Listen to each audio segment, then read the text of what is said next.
Cheru, ndagukunda. Because jezo gumutima wanje wose ndawucomera mwe nama haha ndaguhe.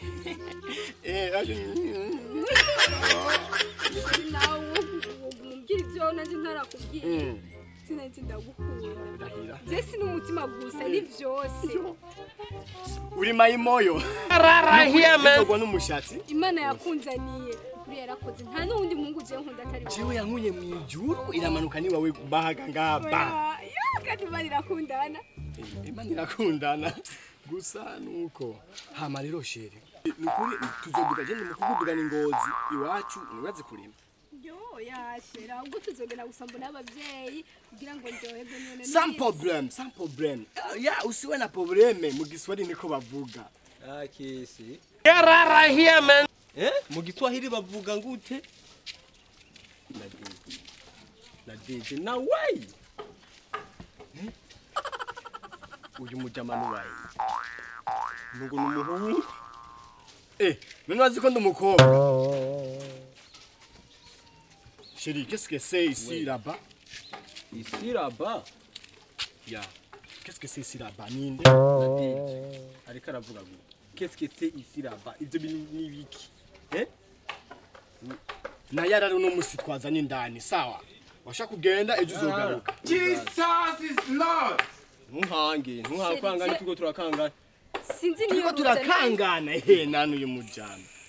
Ukubwira uko jewe uranzi. Jewe. Yesi ndabango mama wawe yaragutukishije. Reka nabyo. Ibiza reka twumvika. None wewe cyageze. Sheri mwirukane aranuka aranashisha. Mwirukane.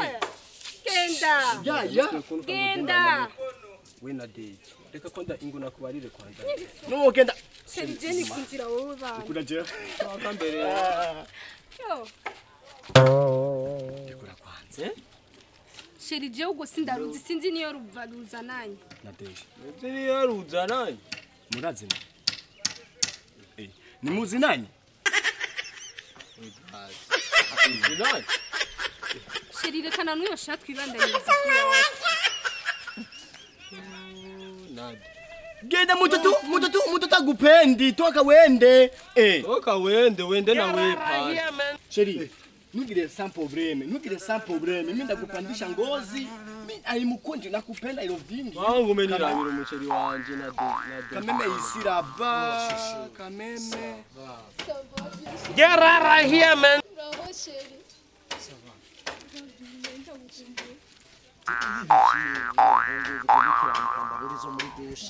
Shuka ngo buzindukira mu mano ze mu mababushe turato muri dushe kiri gusanga hagaranye nawe unutudutipe buzindukira mano ze ya mu birato byo muri dushe n'ukare we nurakagije Gari ko burambuza umwana ko ndavyandindiriye umusheri wanje buguma bunakariza umwana Sheri na weye. Twigire. Yo tatupise na tupise bamuzindukira mu mano ze ya mu makarisu Twebwe baba. namba moko kwese